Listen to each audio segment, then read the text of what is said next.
평택 시민 여러분 안녕하십니까? 9월 둘째 주 평택 위클리 뉴스 이하경입니다.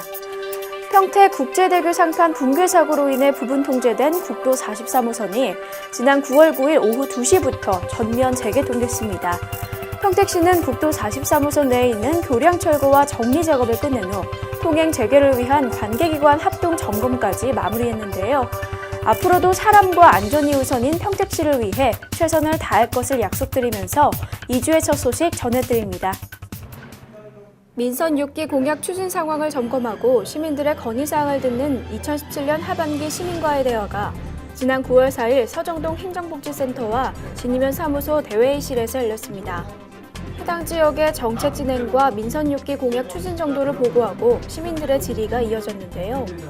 서정동의 주요 추진 사업은 서정 신장지구 하수관로 정비와 복창 슈퍼 일환도로 개설 등 총 5건이며 평택시는 LG전자와 경동보일러 직원 생활권을 흡수하는 가곡지구 도시개발 사업을 오는 2020년 12월까지 준공할 예정입니다.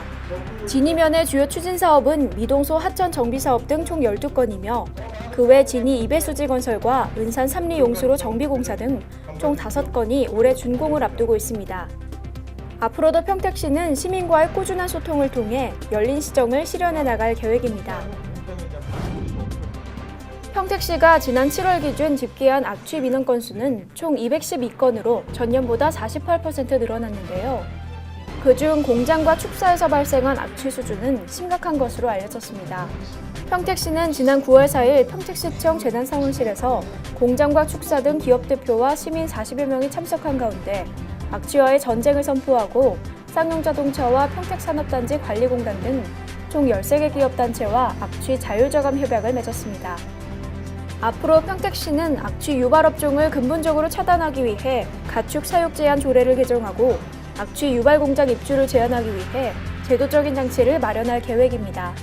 또한 매년 5월부터 10월까지 악취 특별관리 기간으로 설정해 악취 기동 단속반을 운영할 방침입니다. 평택시 소속 공직자의 역량 강화와 기강 확립을 위한 9월 원래조회가 지난 9월 5일 시청 대회의실에서 열렸습니다. 300여 명의 공직자가 모인 이번 조회에서 공재광 시장은 평택고 횡단도로 공사 구간 중 교량 일부가 붕괴된 사건을 언급하면서 재난관리에 있어 공직자 사회가 대응 체계를 확립하고 사전 예방에 힘써줄 것을 당부했습니다. 한편 이어진 특강 시간에는 사랑은 위함이다란 주제로 박승주 한국시민자원봉사회 세종로 국정포럼 이사장의 강연이 마련됐습니다.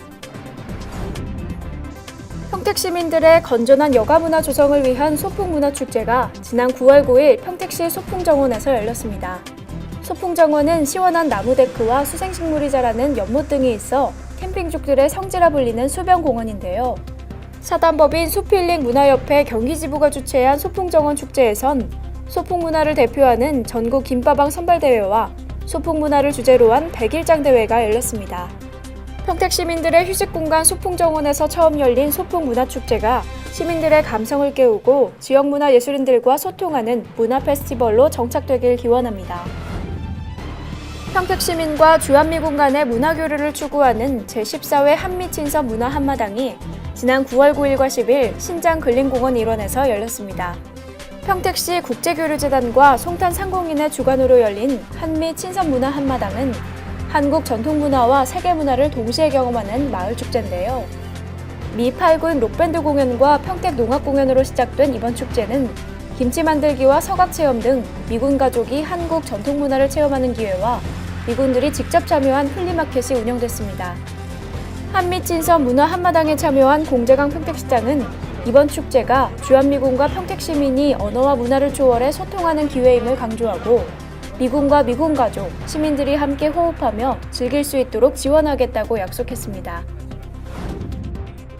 망궐례는 조선시대에 궁궐이 멀리 있어 왕을 직접 뵙지 못하는 관리들이 걸패를 모신 객사에서 설날과 보름날에 궁궐을 바라보며 인사를 올리는 행사인데요.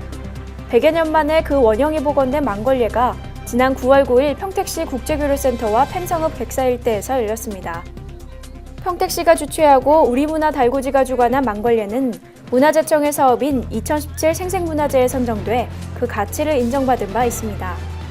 2017 생생문화재란 지역의 우수한 문화자원을 육성하기 위해 지자체의 문화재를 문화 콘텐츠로 활용하는 사업을 의미합니다. 막걸리의 가치를 시민사회에 알리기 위해 평택시는 평택시 국제교류센터에서 팽성 객사까지 약 1.7km 구간을 행진하는 거리 퍼레이드를 진행했는데요. 임금님 만나러 가는 길이란 부제로 열린 거리 퍼레이드에는 시민 1,500여 명이 참석해 옛 조상들의 전통을 재현하고 화합의 시간을 가졌습니다.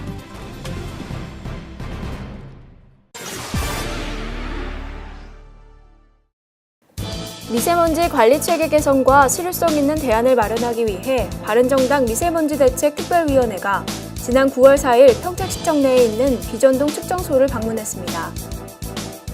월릉군 원균 장군의 순국 420주년을 추모하는 추모제양이 지난 9월 4일 원흥궁 사후에서 열렸습니다.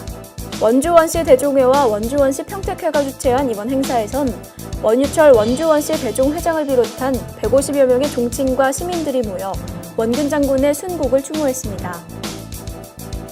평택시 새마을회와 새마을부녀회는 지난 9월 5일 세이웨딩홀에서 21번째 합동결혼식을 열었습니다. 이번에 결혼식을 올리는 부부는 다문화 가족을 포함한 총 6쌍으로 평택시 새마을회와 새마을부녀회에선 지금까지 총 147쌍의 합동결혼식을 추진해왔습니다. 게이트볼은 누구나 쉽게 즐길 수 있어 노인들의 대표적인 실버 스포츠로 각광받고 있는데요. 평택시장기 게이트볼 대회가 지난 9월 9일 수서벌 레포츠타운 인조잔디 축구장에서 열렸습니다. 평택시 체육회와 평택시 테니스협회는 지난 9월 10일 신대 레포츠공원 테니스구장에서 2017 평택시장배 테니스 대회를 열었습니다. 18회째를 맞이한 이번 대회에는 500여 명의 회원이 참석해 기량을 겨뤘습니다. 한편 평택시에는 총 41개 클럽 1,223명의 테니스 동호 회원이 활동 중입니다. 평택시가 주최하고 평택농업보존회가 주관하는 제12회 대한민국 무형문화재 축제가 오는 9월 16일과 17일 이충 레포츠공원 야외 무대에서 열립니다. 대한민국 무형문화재 축제는 전통 예술명인들이 선보이는 공연과 예술작품을 한눈에 볼 수 있는 기회인데요. 평택시가 보유한 무형문화유산을 알리고 문화시민의 자긍심을 심어줄 대한민국 무형문화재 축제에 시민 여러분들의 많은 관심과 참여 부탁드립니다. 9월 둘째 주 평택 위클리 뉴스를 마칩니다. 시청해주신 여러분 고맙습니다.